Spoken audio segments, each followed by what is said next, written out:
Morning बच्चों, Sanjay public inter college की online classes में आपका स्वागत है। हमारा पार्ट 10 कंप्लीट हो चुका था कल, ठीक है। तो आज हम आपको चैप्टर 11 कराऊंगी, क्या है विद्रोही और राज। हमारे देश में जिन जिन का राज हुआ, जिन्होंने विद्रोह किया, ठीक है। तो आज हम उसको आपके बारे में समझाएंगे। 1857 की जो क्रांति हुई थी, आंदोलन थे, आज हम उनके बारे में आपको समझाएंगे, ठीक है। तो हमारा आज का पॉइंट है विद्रोह का प्रारंभ और विस्तार।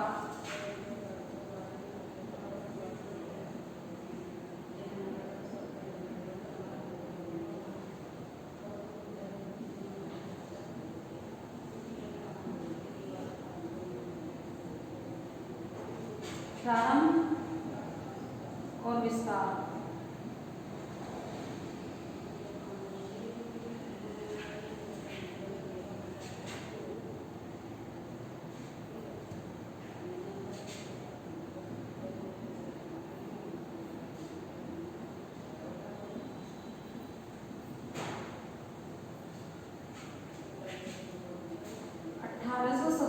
का 1857 के ईस्वी के जो 1857 ईस्वी का विद्रोह था उसके बारे में बताएंगे।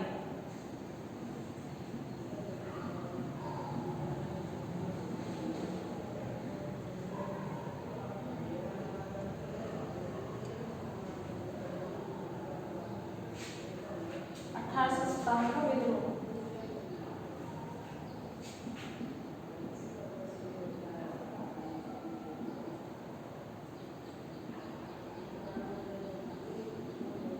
प्रारंभ या इसका विस्तार कैसे हुआ? तो 1857 ईस्वी का जो विद्रोह हुआ था वो किस किस के बीच या किन किन, इसमें क्या था, जो चर्बी वाला कारतूस था उसमें भी क्या इसका वर्णन किया गया है। और इसके जो प्रमुख नेता थे, क्या इसके प्रमुख नेता थे 1857 की जो क्रांति हुई थी उसके प्रमुख नेता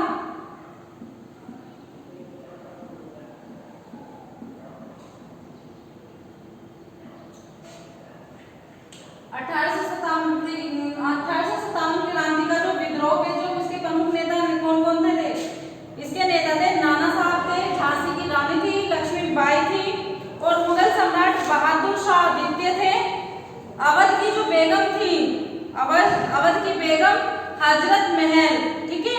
और बिहार के आरा के राजा कुंवर सिंह, जो बिहार एक गांव मतलब उसके पास क्या था, आरा था, राज्य का नाम मतलब एक क्षेत्र था, तो उसके क्या कुंवर सिंह थे।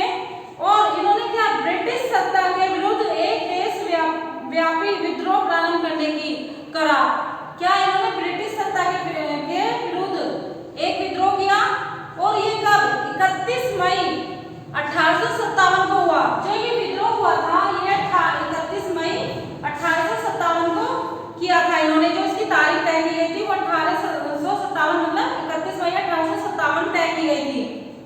किंतु चर्बी वाले कारतूस के कारण जो इस मामला क्या था के कारण इसकी निश्चित जो तिथि थी वो पूर्व में ही फट गई थी। मतलब इन्होंने क्या तिथि निश्चित की थी, लेकिन जो था हमारा कारतूस, चर्बी वाला कारतूस था, उसमें क्या उससे पहले इसमें क्या विरोध उत्पन्न हो गया था, उसमें क्या यह फूट डल चुकी थी, जिसके कारण बैरकपुर छावनी बंगाल में 34वें रेजिमेंट के एक ब्राह्मण सैनिक, जो रेजिमेंट के एक ब्राह्मण सैनिक थे, कौन थे, मंगल पांडे, चलने वाले कारतूस के विद्रोह में इन्होंने क्या करा, रेजिमेंट के दो बड़े क्या थे अंग्रेज जो अधिकारी थे उनको मार डाला। क्योंकि जो कारतूस था चर्बी वाला कारतूस, इसमें क्या जो यहाँ पर कार्य करते वो लोग क्या आधे मुसलमान आधे हिंदू थे, तो हिंदू लोग भी क्या गौ की पूजा करते थे, और सुअर लोग जो मुसलमान लोग थे वो क्या सुअरों से परहेज करते थे। मतलब वो क्या जो मुस्लिम लोग होते हैं वो सुअर जो होता है उसका भी नाम नहीं लेते। तो इसलिए क्या हुआ, ये युद्ध हुआ यहाँ पर, और ये मंगल पांडे ने इसका संचालन किया था। उसके बाद इसने क्या जो ये उत्तराधिकारी थे, मतलब जो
85 सैनिक थे और जिन्होंने 24 अप्रैल 1857 को चर्बी वाले कारतूस से प्रयोग करने से इनकार कर दिया। और इन्होंने क्या करा, 24 अप्रैल 1857 ईस्वी में इन्होंने क्या करा, जो 80 सैनिक थे उन्होंने कहा कि हम इसमें मतलब जो कारतूस थी, चर्बी वाला कारतूस था, तो उसको उस कार्य को करने से मना कर दिया। और यहाँ पर उन्होंने इनको क्या सेना से हटाकर 10 वर्ष के लिए या 10 साल की इन्हें क्या सजा सुनाई गई। जब जो सैनिक थे, कुछ सेना थे, तो उन्होंने क्या, उन्हें सेना से बाहर निकाला गया और उन्हें 10 साल की सजा सुनाई गई और वे क्या 10 साल के लिए कारावास में डाल दिए गए। इसके परिणाम स्वरूप जो उनके साथी थे, जो भारतीय साथी थे, उन्हें क्या हुआ, उन्हें गुस्सा आया और उन्होंने क्या करा, अगले ही दिन 10 मई छावनी के उच्च अधिकारी, जो उच्च अधिकारी थे अंग्रेज के लोग, तो उन्हें क्या मार डाला और उन्होंने जेलों को तोड़कर अपने बंदी साथियों को आजाद करा लिया। और उन्होंने क्या कहा, जब उन्होंने सेना को क्या करा था, बंदी बना लिया था, तो उन्हें क्या, उन्हें 10 मई को उन्हें वहां से आजाद करा दिया गया। सिपाहियों ने शस्त्रागार पर अधिकार कर लिया और सरकारी भवनों और कार्यालयों को आग लगा दी गई। और उन्होंने क्या करा, जो वहां के सैनिक थे, उन्होंने क्या शस्त्रागार, मतलब जिसमें क्या आता है, शस्त्रागार का मतलब एक छोटा सा कमरा होता है जिसमें गोला बारूद बंदूकें रखी होती हैं, तो उन पर क्या उन्होंने अपना अधिकार जमा लिया और जो वहां के भवन थे, मतलब भवन थे और कार्यालय थे, उनमें आग लगा दी। असंख्य अंग्रेज स्त्री पुरुष के मौत के घाट उतार दिए गए। जो असंख्य अंग्रेज थे या स्त्री थी, उन्हें क्या मौत के घाट उतार दिया गया और शहर को दिल्ली से जोड़ने वाली टेलीग्राम लाइन काट दी गई। जो दिल्ली शहर से जोड़ रखी थी, जिसको टेलीग्राम मतलब मोबाइल वगैरह जो होते थे हमारे, तो उसको क्या काट दिया गया, तोड़ दी गई। और मेरठ पर क्या अधिकार करने का विद्रोह दिल्ली की तरफ से प्रस्थान किया गया। फिर उन्होंने क्या, जो मेरठ में विद्रोह हुआ था, वो दिल्ली की तरफ प्रस्थान हो गया, मतलब दिल्ली की तरफ क्या वो विद्रोह अब कहाँ हुआ, दिल्ली, 11 मई की सुबह को। ठीक है, तो फिर दूसरा विद्रोह कहाँ पर हुआ, ये तो मेरठ में था, दूसरा था हमारा दिल्ली। ठीक है, तो ये दिल्ली क्या 11 मई को प्रातः सुबह ही मेरठ के लगभग 2000 विद्रोही सैनिक दिल्ली के लाल किले के फाटक पर जा पहुंचे। तो क्या कहा उन्होंने, 2000 सैनिक जो थे वो दिल्ली के लाल किले पर जा पहुंचे 11 मई को। यहाँ पर क्या हुआ था, ये जो मेरठ में हुआ था 9 मई को हुआ था, उन्होंने 10 मई को क्या करा था, जो अपने सैनिक थे, जो साथी थे, उनको क्या भारतीय लोगों ने वहां से छुड़ा लिया था। और फिर इन्होंने क्या अपना प्रस्थान कहाँ किया, दिल्ली की तरफ किया। तो दिल्ली में भी क्या है, 11 मई को सुबह इन्होंने वहां पर जो लाल किला था वहां पर क्या चढ़ाई कर दी, वहां पर पहुंच गए और शीघ्र ही शहर के आम लोग उनके साथ जुड़ने लगे। जो शीघ्र मतलब जल्दी ही जो वहां के आम लोग थे, आम जनता थी, वो भी उनके साथ सहयोग करने लगी, जिनकी जनसंख्या उस समय लगभग 1,52,000 हो गई थी। जब उन्होंने क्या उन सैनिकों के साथ साथ क्या जो आम जनता थी, तो उनकी भी संख्या क्या हो गई थी, 1,52,000 हो गई थी। अधिकार करके उन्होंने और वहां पर क्या उन्होंने अधिकार कर लिया। और वहां पर क्या मुगल सम्राट, जो मुगल सम्राट था बहादुर शाह द्वितीय को उन्होंने उन्हें राज सिंहासन पर बैठा दिया। और वो जो बहादुर शाह द्वितीय थे, वो क्या थे, वृद्ध थे, लेकिन उन्होंने क्या उन्हें राज सिंहासन पर बैठा दिया। वो बुजुर्ग हो चुके थे, मतलब काफी उनकी एज हो चुकी थी, लेकिन फिर भी उन्होंने क्या उन्हें सिंहासन पर बैठा दिया। इस तरह विद्रोह का एक वैधता प्राप्त हो गई, क्योंकि अब उसे मुगल बादशाह के नाम से चलाया जाने लगा। और जो वो विद्रोह था उसे क्या मुगल बादशाह के नाम से, क्योंकि किसी ना किसी की तो उन्हें इजाजत चाहिए थी, जिससे कि वो कल को ये ना कह सके कि नहीं हमें परमिशन नहीं मिली थी। तो ये सिर्फ एक परमिशन का ही वो था जो उन्होंने बहादुर द्वितीय को बैठा दिया था। दिल्ली में विद्रोह का वास्तविक नियंत्रण एक सैनिक समिति कर रही थी, जिसका प्रमुख नेता बख्तियार खान था। और इसका जो ये दिल्ली में जो इनकी सेना का नेतृत्व कर रही थी, तो वो किसके नेतृत्व में किया गया था, जो वहां का नेता था वो बख्तियार खान था, जो ब्रिटिश तोपखाने में एक सामान्य सूबेदार के पद पर था। और वो ब्रिटिश मतलब अंग्रेजों के शासनकाल में वो क्या था, वहां पर एक सूबेदार के पद पर था। 12 और 15 मई को उत्तर भारत में शांति बनी रही और उन्होंने क्या करा, दिल्ली में अपना प्रतिनिधित्व का प्रतीक हो गए, वो उन्होंने स्थापित कर लिया। और 12 मई से 15 मई में क्या वहां पर शांति हो गई। फिर है बनारस और इलाहाबाद। उसके उसके बाद यहाँ पर हुआ ये आंदोलन बनारस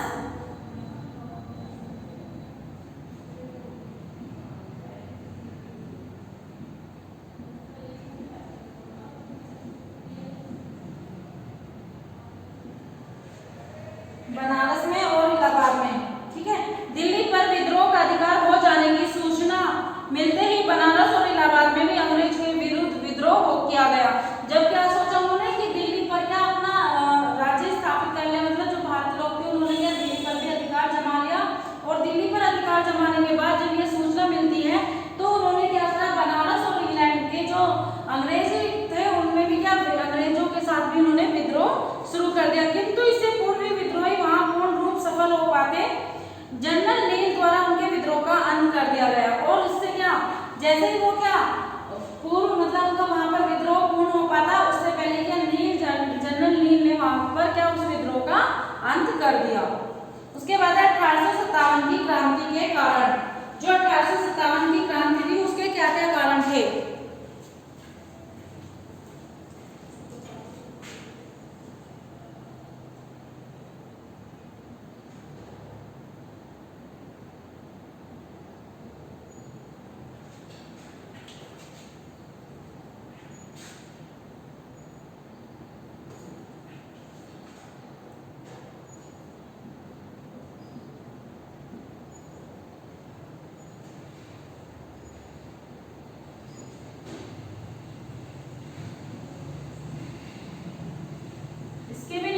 कारण थे, जैसे राजनीतिक कारण, सामाजिक कारण, ठीक है।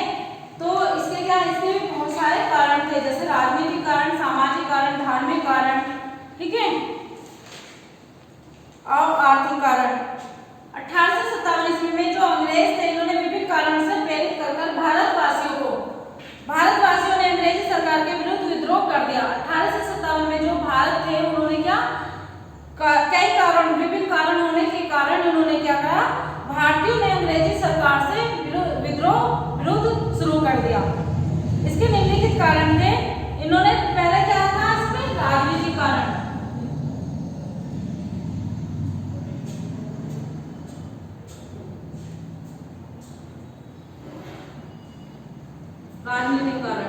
तो इसमें भी राजनीतिक कारण में क्या बहुत सारे कारण दिए गए किस किस तरह से इनमें क्या विद्रोह उत्पन्न हुआ। पहले तो लॉर्ड डलहौजी की साम्राज्यवादी नीति,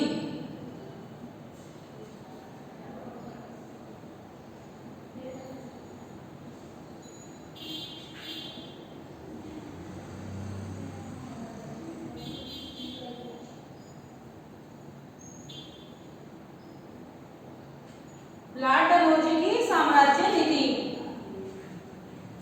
इसमें लॉर्ड डलहौजी ने क्या करा, अपने जो साम्राज्य था उसमें कई तरह से नीति अपनाई।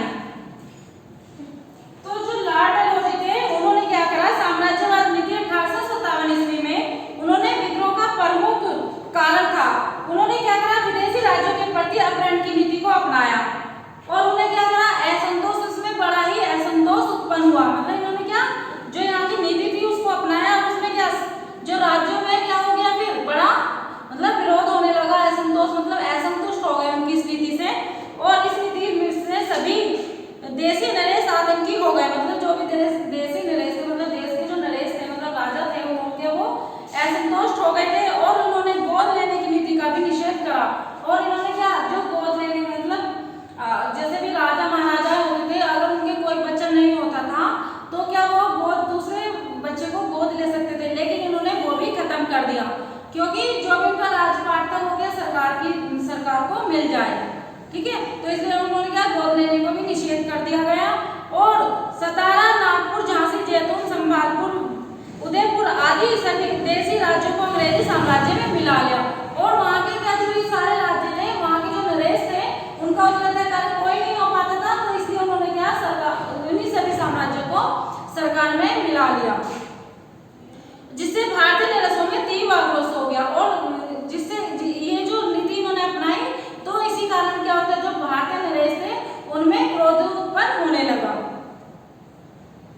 वे अंग्रेजों के प्रबल विरोधी बन गए। सतारा, नागपुर के अपहरण से वहां के मराठे अंग्रेजों से नाराज हो गए और जब उन्होंने क्या सतारा और नागपुर के जो क्षेत्र थे उन्हें क्या साम्राज्य था उनका अपहरण कर लिया और उनसे वहां के जो सम्राट मराठे उनसे नाराज हो गए। इसी प्रकार अंग्रेजों ने झांसी की रानी को भी अपना प्रबल शत्रु बना लिया। इस तरह डलहौजी की साम्राज्यवादी नीति से भारतीय नरेशों में घोर असंतोष उत्पन्न हो गया और वे अनुभव करने लगे कि इनकी रियासतें को कभी भी ब्रिटिश साम्राज्य की में शामिल नहीं किया जाएगा। ठीक है, उसके बाद है नाना साहब की पेंशन बंद कराना। दूसरी नीति क्या थी इनकी?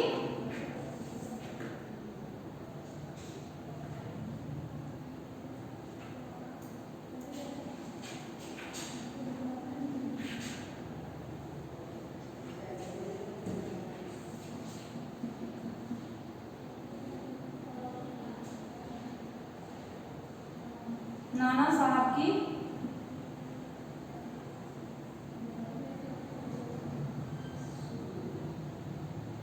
पेंशन बंद कराना।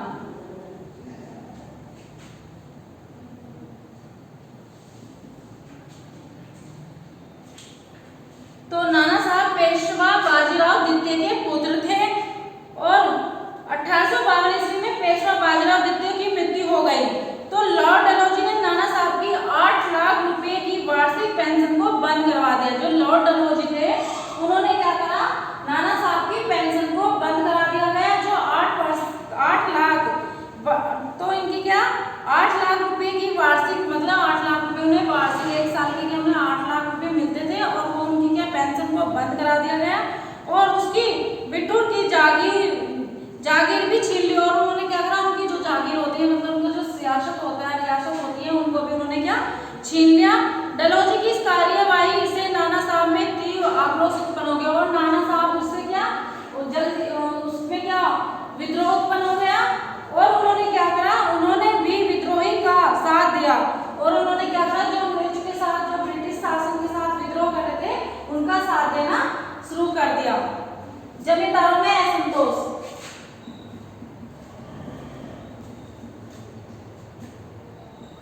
जमींदारों में असंतोष।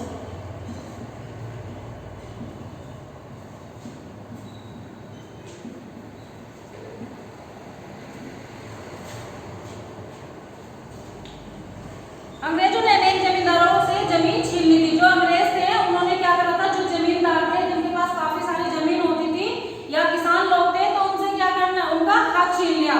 अगर जमींदार किसानों क्या करते थे, जमींदार जो लोग होते थे वो अपनी खेती स्वयं नहीं करते थे, किससे कराते थे, कृषि किसान होते थे उनसे कराते थे, तो उनका भी हक छीन लिया। इसलिए क्या हुआ, उनके विरुद्ध भी उनके अंदर जो विद्रोह उत्पन्न होने लगा। और बंबई के इमाम कमीशन ने लगभग 20,000 जागीरें जब्त कर ली। जो बंबई के में जो जमीनें थी उन्हें भी क्या करा, उन्होंने अपने कब्जे में ले लिया और धोखाधड़ी करना शुरू कर दिया। जो जमींदार थे उन्होंने क्या जागीरें छीन ली, मतलब उनसे अपनी जमीनें छीननी शुरू कर दी और इस प्रकार जमींदार वर्ग को अपनी जागीरें आय से हाथ धोना पड़ा। मतलब जो जमींदार थे उन्हें क्या था, आय, भाई वो तो जमीन के ऊपर डिपेंड थे, उन्हें क्या वहां से क्या जो भी आय था उनका वहीं से उन्हें मिलता था। और वो क्या हुआ, जब इन्होंने अंग्रेजों ने उनकी जमीन भी छीन ली तो उनमें क्या असंतोष उत्पन्न हुआ। उनके हाथों से उनकी क्या जो थोड़ी बहुत आय हो या इनकम उन्हें आ रही थी वो भी खत्म हो गई। मुगल सम्राट के प्रति अपमानजनक व्यवहार।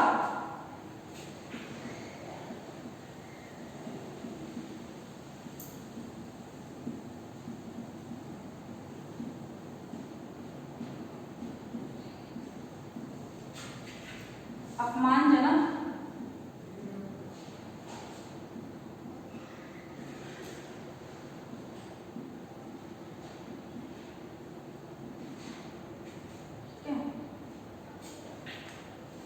अंग्रेजों द्वारा मुगल सम्राट बहादुर शाह जफर के प्रति क्या अपमानजनक व्यवहार होने लगा और भारतीय मुसलमानों में तीव्र, और उन्होंने क्या जो वहाँ के भारतीय मुसलमान थे उनमें क्या तीव्र आक्रोश उत्पन्न होने लगा, क्योंकि जो डलहौजी थे या जो अंग्रेज शासन था वो क्या जो मुगल के प्रति जो वहाँ का सम्राट होता था उनके प्रति भी क्या उनके शब्द कहने उन्होंने शुरू कर दिए थे, जिससे क्या हुआ, मुसलमानों में विद्रोह उत्पन्न हो गया। और उन्होंने भारत के गवर्नर जनरल लॉर्ड कैनिंग ने मुगल सम्राट बहादुर शाह को यह चेतावनी दी कि उनकी मृत्यु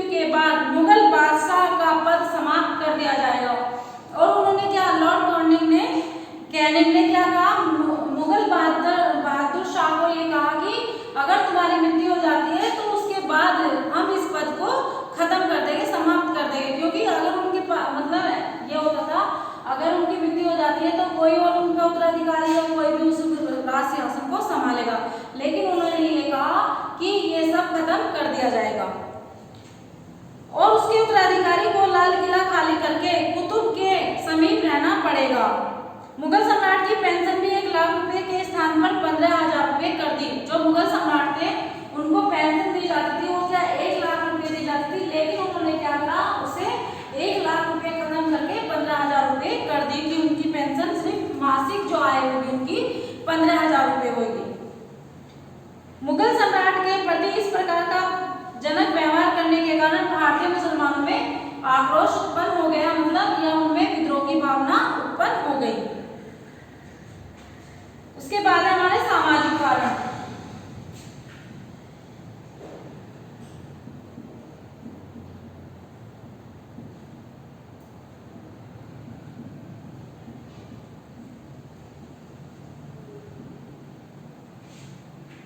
ठीक है, तो इसके भी क्या, भारतीय को घृणा की दृष्टि से देखना। इसका सामाजिक कारण क्या था, भारतीय को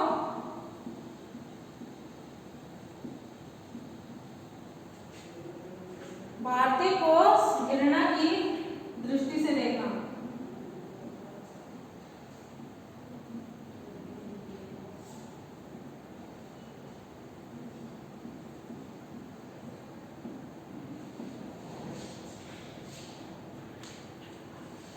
सामाजिक दृष्टि से अंग्रेज लोग अपने आप को उच्च नस्ल का मानते थे, मतलब वो ये सोचते थे कि हम सबसे ऊंचे दर्जे पर हैं, हमसे ऊंचा कोई नहीं है, इसलिए वो क्या अपने आप को उच्च नस्ल का मानते थे और भारतीय को घृणा की दृष्टि से देखते थे।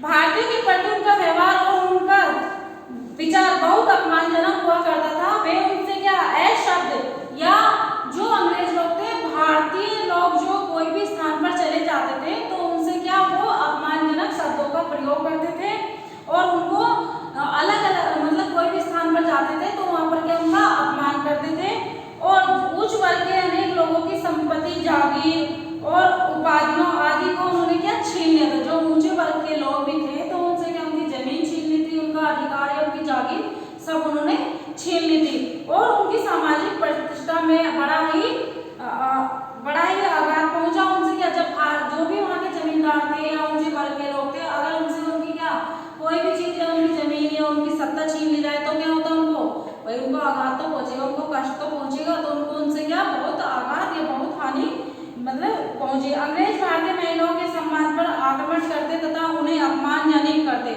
मतलब जो वहाँ की भारतीय महिलाएं भी थी उनके साथ भी वो क्या अपमानजनक व्यवहार करते थे, मतलब किसके साथ अपशब्द बोलते थे।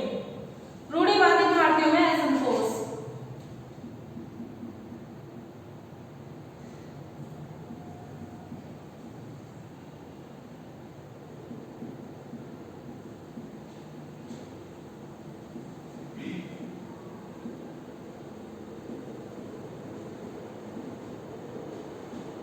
रूढ़िवादी भारतीय थे जो उनके अंदर क्या असंतोष उत्पन्न हुआ, वो किस कारण हुआ, अंग्रेजों ने, जो अंग्रेज थे उन्होंने कन्यावाद, बाल विवाह, सती प्रथा आदि को बंद करने के लिए अनेक कानून बनाए और उन्होंने क्या, जो बाल विवाह था या कन्यावध का मतलब जैसे छोटी सी बच्ची को मार देना, जैसे अगर कहते नहीं कि हमारे जो भारतीय की सोच थोड़ी सी पुराने विचारों की ज्यादा थी, तो उन्होंने क्या करा, जो कन्या पैदा होती थी तो उनको तुरंत खत्म कर देना, उनका वध कर देना। ठीक है, सती प्रथा मतलब अपने पति के साथ क्या वो सती हो जाती थी और उसमें क्या बाल विवाह, जो कम एज में लड़कियों की शादी कर देते थे, तो उनके लिए अंग्रेजों ने क्या अनेक प्रयत्न किए, प्रयास किए, उन्होंने अवैध घोषित कर दिया और उन्होंने क्या अवैध मतलब ये हमारे मतलब नियम नहीं है, इसलिए उन्होंने क्या उसे घोषित कर दिया। इससे रूढ़िवादी भारतीयों में संतोष उत्पन्न हो गया और उन्होंने क्या रूढ़िवादी मतलब जो उनकी पुरानी या मतलब ढकोसली विचारधाराएं थी तो वो क्या खत्म कर दी गई और उनसे क्या उन्हें बहुत उसकी जो उनकी परंपरा थी अगर वो खत्म हो जाए तो उनको क्या होता है, उन पर भी उनमें विद्रोह उत्पन्न होने लगा, मतलब उनमें असंतोष की भावना पैदा हो गई और वे चाहते थे, जो भारतीय थे वो चाहते थे कि हमारे जो सामाजिक नियम है उन पर अंग्रेज हस्तक्षेप ना करे, मतलब उन पर कोई भी बातें या अपना दखल अंदाजी ना करे। जब लॉर्ड डलहौजी ने भारत में रेल, डाकखाना या तार आदि की व्यवस्था की तब भी भारतीयों में असंतोष उत्पन्न हुआ। क्योंकि विश्वास था कि अंग्रेज भारतीय सभ्यता तथा संस्कृति को नष्ट करते जा रहे हैं। जो भारतीय लोग थे उन्हें ये लगता था जो अंग्रेज लोग हैं वो हमारी सभ्यता या हमारी संस्कृति को क्या करते जा रहे हैं, नष्ट करते जा रहे हैं। इस नष्ट करने के भारतीय पर पश्चाताप सभ्यता और संस्कृति को थोपना चाहते थे। और वो क्या करते थे, जो पहले की हमारी भारतीय थी मतलब सभ्यता थी या संस्कृति थी, भारतीय लोगों के उन पर थोपना चाहते थे, मतलब जमाना चाहते थे कि ये सब ना करें। ठीक है, भारतीय से दुर्व्यवहार।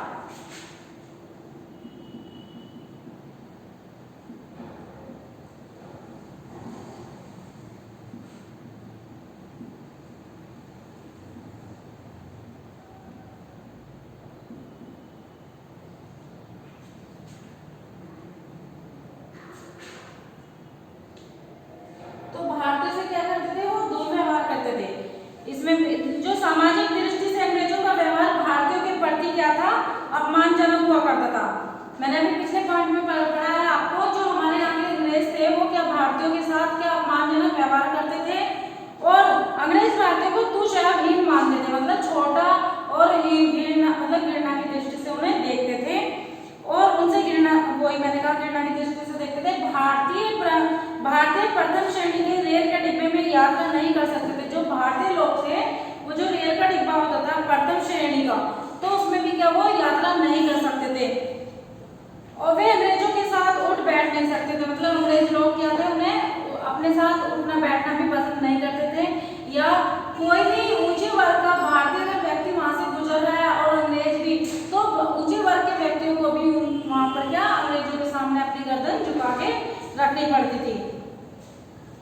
या कोई भी जो अंग्रेज लोग थे अगर वो बाजार से गुजरते हैं तो प्रत्येक भारतीय को चाहे उनका पद कुछ भी हो, मतलब चाहे वो भारतीय जो लोग थे वो चाहे कोई से भी पद पर हो, लेकिन उन्हें क्या करना पड़ता था, अपनी गर्दन झुकानी पड़ती थी। तो ये क्या भारतीय के साथ दुर्व्यवहार भी हो रहा था अंग्रेजों का।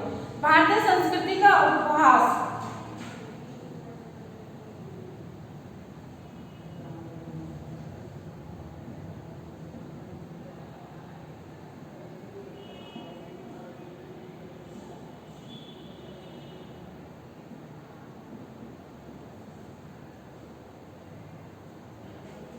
भारतीय संस्कृति का उपहास, जो अंग्रेजों के पश्चात सभ्यता तथा संस्कृति, मतलब जो अंग्रेजों से पहले की हमारी जो क्या थी सभ्यता थी या संस्कृति थी, उन पर बड़ा गर्व था।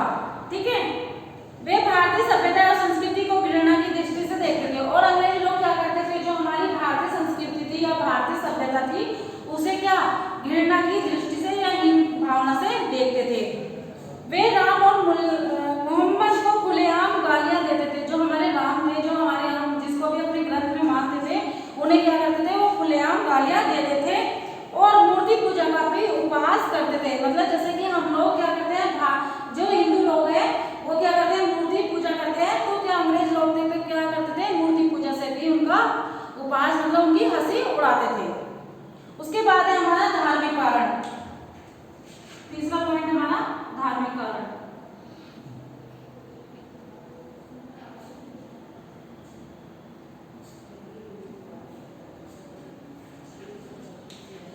इसमें क्या ईसाई धर्म का प्रचार, जो अंग्रेज लोग थे वो क्या करते थे, ईसाई धर्म का प्रचार करने के लिए भारतीय लोगों को उत्साहित करते थे। अंग्रेज सरकार को प्रोत्साहन पाकर ईसाई धर्म के प्रचारक भारत में ईसाई धर्म का प्रचार करते थे। जो मतलब अंग्रेज के लोग थे वो क्या करते थे, भारत में क्या करते थे, ईसाई धर्म का प्रचार करते थे, जिससे कि भारतीय लोग क्या करते थे, मतलब अंग्रेज लोग चाहते थे जो हमारे भारतीय है वो ईसाई धर्म को मान ले। ईसाई धर्म का प्रचारक हिंदू धर्म तथा इस्लाम धर्म के खुलेआम आलोचना करते थे। जेलों में भी ईसाई धर्म का प्रचार किया जाता था। जो हमारे भारतीय सैनिक थे या सेना थी वो क्या जेलों में उनको क्या गिरफ्तार मतलब बंद कर दिया जाता था और वहां पर भी उन पर क्या जोर डाला जाता था कि तुम ईसाई धर्म को अपना लो।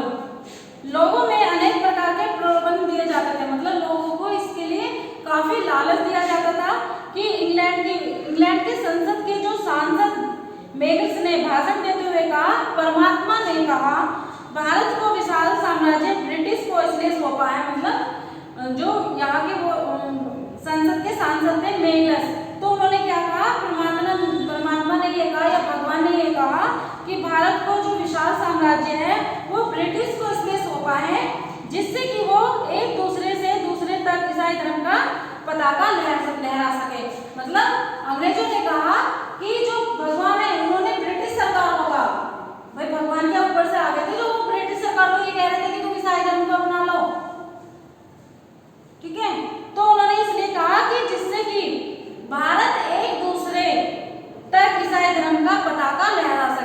झंडा फहरा सके।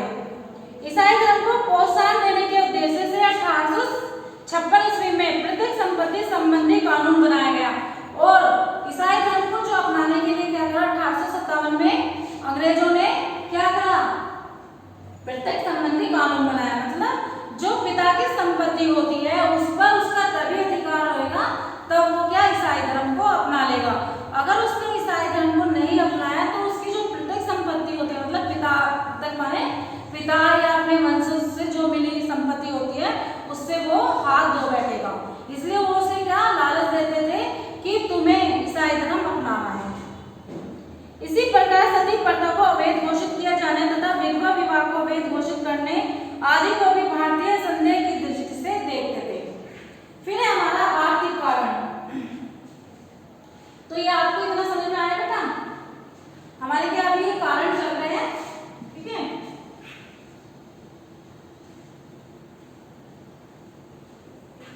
आर्थिक कारण,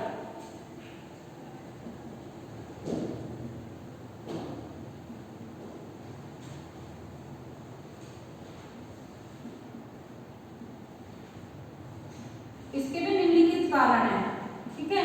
तो पहला कारण था हमारा आर्थिक शोषण।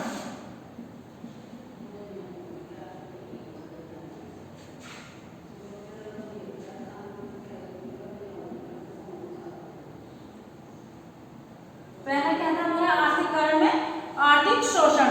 अंग्रेजों ने भारतीयों को अत्यधिक आर्थिक शोषण किया। वास्तव में भारत में ब्रिटिश शासन का प्रमुख आधार भारत का आर्थिक शोषण करना था, ठीक है।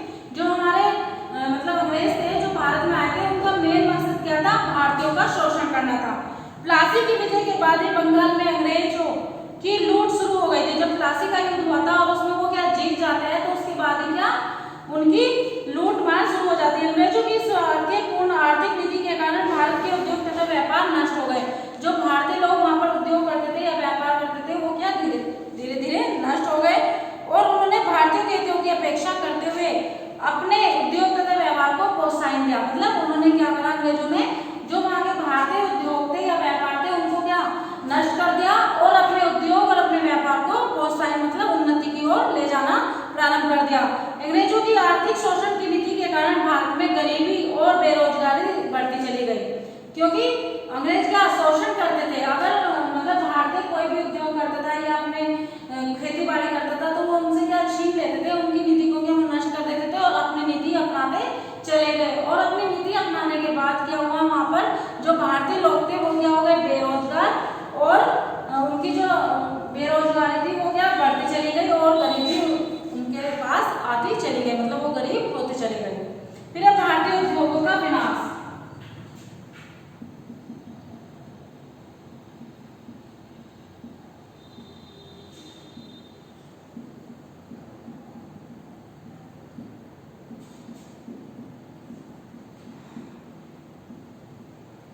जो भारत में जो उद्योग होते थे उनका भी क्या धीरे धीरे विनाश होने लगा, वो क्या नष्ट होने लगे। जैसे ये क्या करते थे, अंग्रेजों ने अपने आर्थिक हितों की पूर्ति के लिए भारतीय उद्योगों को नष्ट कर दिया। मतलब जो अंग्रेज लोग थे अपने हितों के लिए मतलब अपने व्यापार के लिए अपने उद्योगों के लिए क्या उन्होंने भारतीय उद्योग जो थे उनको क्या नष्ट कर दिया।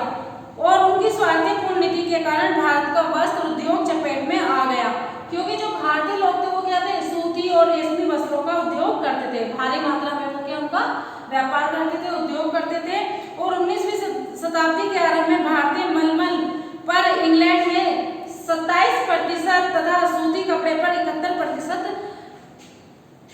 कर लिया था। और जो भारत के लोग थे उन्होंने क्या मलमल बनाने के लिए इंग्लैंड से क्या 27% मतलब उनसे कर ले रखा था। और मतलब सूती कपड़े बनाने के लिए 71% उनसे क्या कर ले रखा था। इसी प्रकार भारतीय रेशमी कपड़ों पर इंग्लैंड में 70% कर लिया जाता था।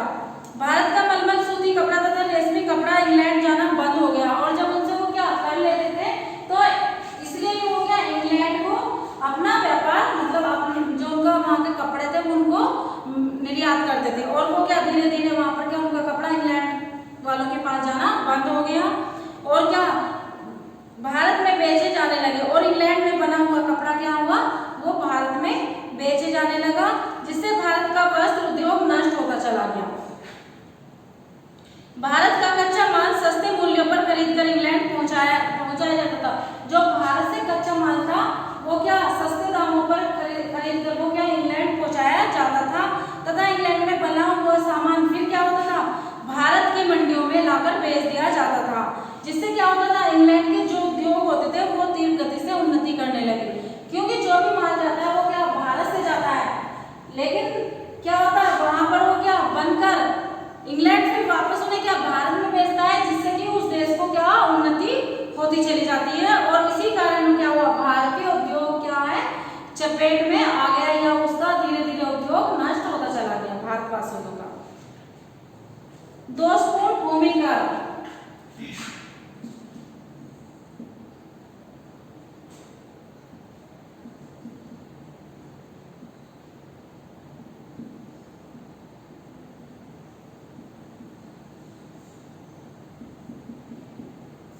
दोषपूर्ण भूमिका, इसमें क्या हुआ अंग्रेजों को भूमि कर व्यवस्था दोषपूर्ण थी।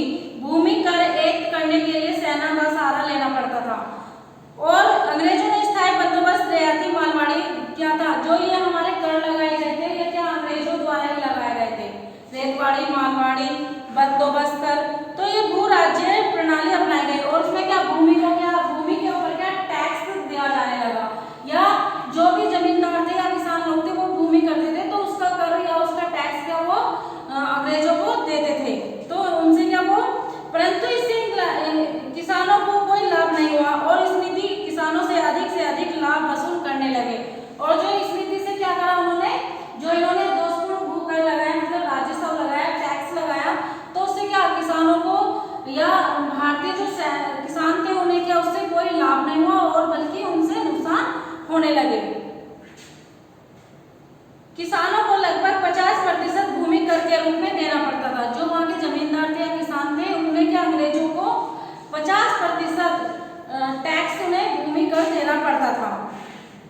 अकाल के समय भी किसानों को से कठोरता से लगान वसूल किया, जैसे किसी भी चीज का मतलब अकाल पड़ जाता था, बाढ़ आ जाती थी या भूकंप आ जाता था, या उनकी मतलब बाढ़ आने के कारण क्या उनका जो कृषि खेती थी वो नष्ट हो जाती थी, लेकिन उनका कर जो था वो खत्म नहीं होता था, वो भी लेकिन उनकी भूमि नष्ट होने के कारण या उन्हें अकाल का सामना करने के कारण भारतीयों को फिर भी अंग्रेजों को क्या था कर देना पड़ता था।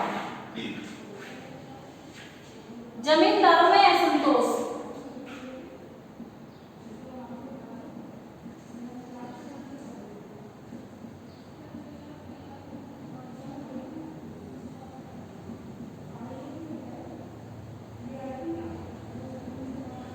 जमींदार थे अंग्रेजों की आर्थिक नीति से जमींदार भी क्या असंतोष थे। अवध में अंग्रेज जमींदारों को जमीनें छीन लेते, जो अवध में थे वो जमींदारों से क्या जमीनें छीन लेते थे, जिससे उनकी आर्थिक दशा सोचने हो जाती थी।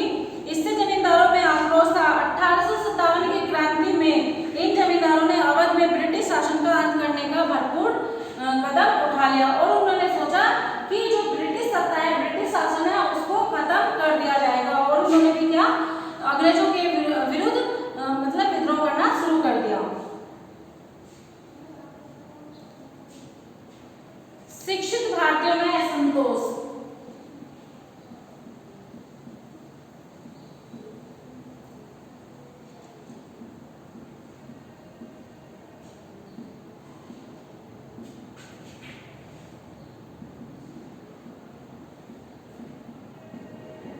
शिक्षित भारतीयों में असंतोष क्यों हुआ, क्योंकि जो पढ़े लिखे लोग थे, जो पढ़े लिखे वर्ग भारतीय लोग थे, उनको भी क्या वो कोई भी कार्य पर नहीं रखते थे या उनको कोई भी पद नहीं देते थे।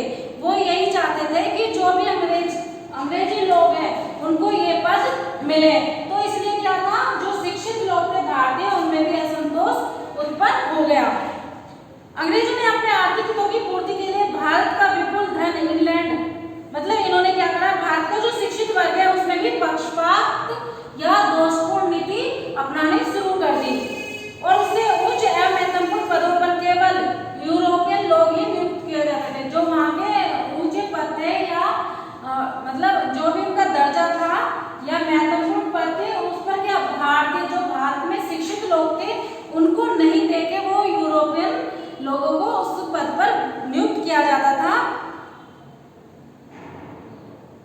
भारतीयों को उच्च पदों से वंचित रखा जाता था, उन्हें केवल साधारण एवं निम्न पद पर ही रखा जाता था। उन्हें क्या साधारण एवं या छोटे पद पर ही उन्हें क्या रखा जाता था। अगर शिक्षित लोग हैं, मतलब पढ़ा हुआ बंदा है ये बात, तो वो क्या अगर उन्हें उनके अनुसार उनका पद न मिले तो उससे क्या होगा, उन्हें गुस्सा आएगा। तो ऐसे क्या अंग्रेजों ने करा था अपने शासन में, जो भारतीय पढ़े लिखे थे, शिक्षित लोग थे, उन्हें उस पद पर न रखकर निम्न या असाधारण पद पर रखा जाता था, जिस कारण उनमें क्या आक्रोश पैदा हो गया। फिर हमारा सैनिकरण।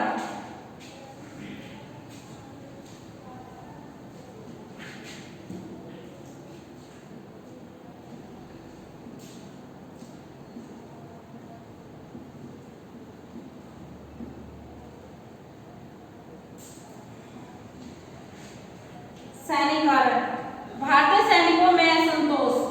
सैनिकरण क्या था, भारतीय सैनिकों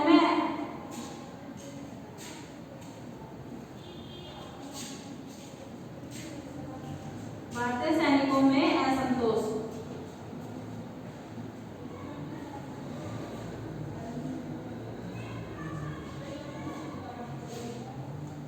जो भारतीय सैनिक थे, अंग्रेजों का भारतीय सैनिकों के प्रति अच्छा व्यवहार नहीं था।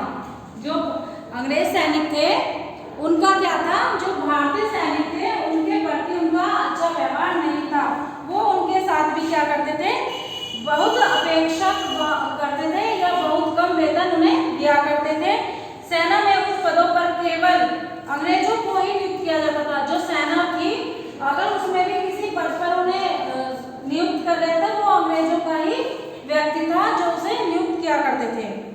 तथा भारतीयों को उच्च पदों के योग्य नहीं समझा जाता था, और भारतीय जो सैनिक थे उसे क्या ऊंचे पद के अधिकार नहीं दिए जाते थे, या उसे उसके अधिकारों से वंचित किया जाता था। उसे ये सोचते थे कि ये इस पद के लिए नहीं है या लायक नहीं है।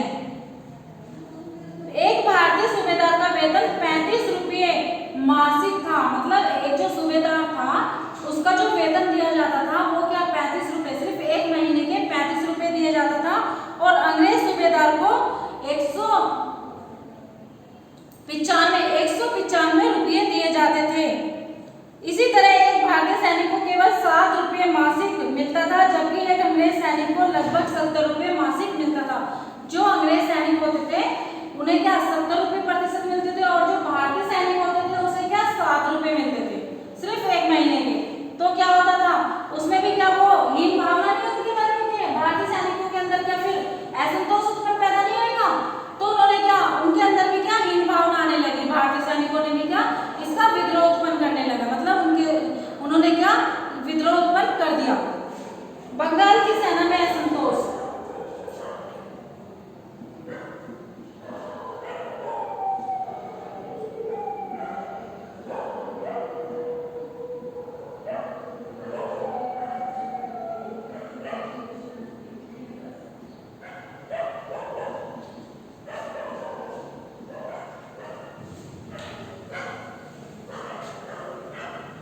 बंगाल की सेना अंग्रेजों की मुख्य सेना समझी जाती थी। जो बंगाल की सेना थी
भारतीय सैनिकों की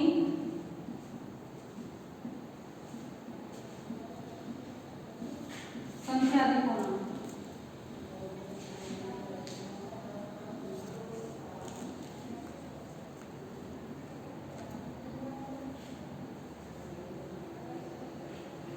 इसमें क्या था, भारतीय जो लोग थे 1857 ईस्वी की कंपनी की सेना में क्या था, इनकी संख्या क्या बढ़ती चली गई, क्या होती चली गई, बढ़ती चली गई। जो ये थी 1857 ईस्वी में कंपनी में जो सेना थी वो क्या 2,23,000 थी, और भारतीय की जो संख्या थी वो 45,3200 थी।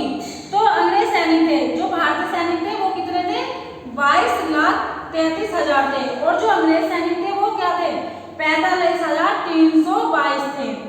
तो अंग्रेज अधिकारियों की संख्या भी सेना में कम होती चली गई, जो अंग्रेज सैनिक थे उनकी संख्या भी क्या थी, वो कम होती चली गई।